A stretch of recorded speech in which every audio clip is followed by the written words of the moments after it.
வாகை தமிழ்ச்சங்கத்திற்கு எனது முதற்கண் வணக்கத்தை தெரிவித்துக் கொள்கின்றேன். வாகை தமிழ்ச்சங்கம் ஒவ்வொரு மாதமும் மிகவும் சிறப்பாக செயல்பட்டு கொண்டிருக்கின்றது. அவர்களுடைய ஒவ்வொரு நிகழ்வுகளும் குழந்தைகளின் அறிவுத்திறனை மேம்படுத்தும் விதமாகவும் மகிழ்ச்சியூட்டும் விதமாகவும் சிறப்பாக இருக்கின்றது. அவர்களுடைய செயல்பாடுகள் இன்னும் மேன்மேலும் சிறந்து விளங்க எனது வாழ்த்தை உரித்தாக்குகின்றேன். என் பெயர் ரேவதி அம்பிகா. நான் எம்எஸ்சி, எம்ஃபில், பிஎட், பிஹெச்டி இயற்பியல் துறையில் முடித்திருக்கின்றேன். இல்லத்தரசி, புது வண்ணாரப்பேட்டை. ஆத்திச்சூடியிலிருந்து கதை சொல்ல போகின்றேன்.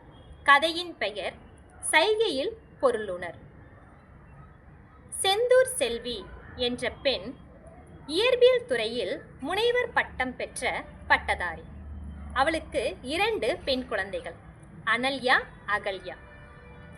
முதல் குழந்தை அனல்யா சிறப்பு குழந்தை. முனைவர் பட்டம் பெற்றிருந்தாலும் சிறப்பு குழந்தை அனல்யாவை கவனிக்க வேண்டும் என்பதற்காக வேலைக்கு செல்லாமல் அனல்யாவை மிகவும் கண்ணும் கருத்துமாக பக்குவமாக பார்த்து கொண்டிருக்கிறாள்.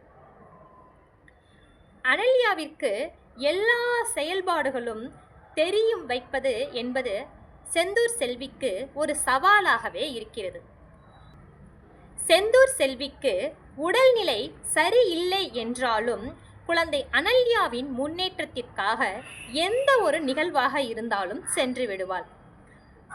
பாட்டு போட்டி, ஓவியம் வரைதல், வண்ணம் தீட்டுதல், நடனம், யோகா, கலை நிகழ்ச்சிகள் என எல்லா நிகழ்வுகளிலும் கலந்து கொள்வாள்.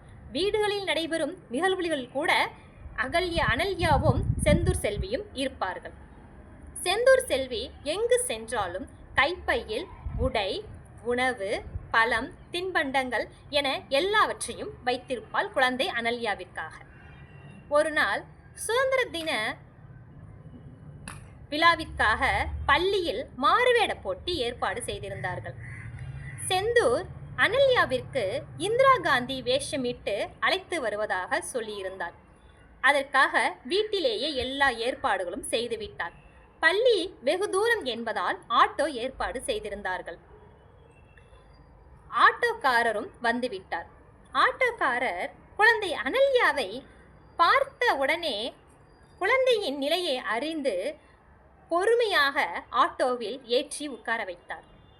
பிறகு பள்ளிக்கு வெகு அருகாமையில் சென்று கொண்டிருக்கும் போதுதான் செந்தூர் செல்விக்கு ஞாபகம் வருகிறது, தன்னிடம் இருப்பது ஒரு 2000 ரூபாய் நோட்டு என்று.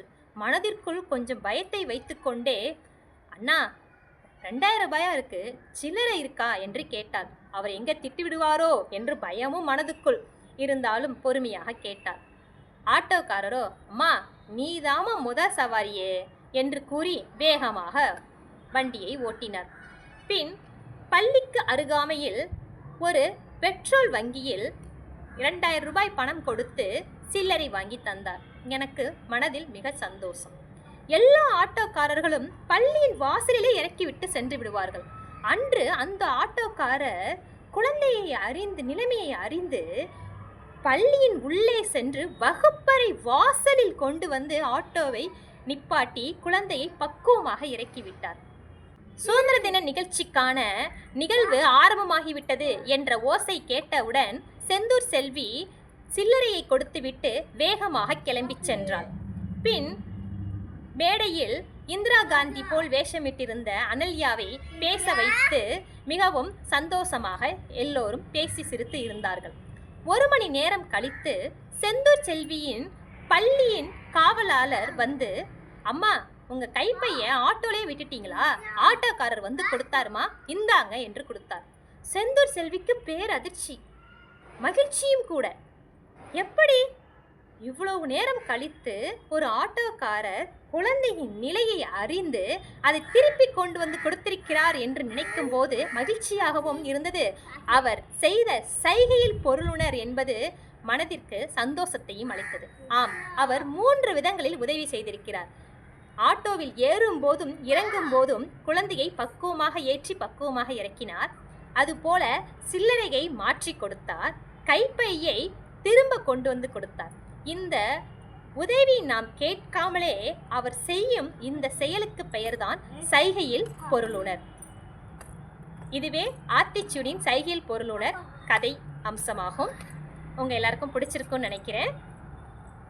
வாய்ப்பளித்த வாகை தமிழ்ச்சங்கத்திற்கு எனது நன்றியினை தெரிவித்துக் கொள்கின்றேன். நன்றி.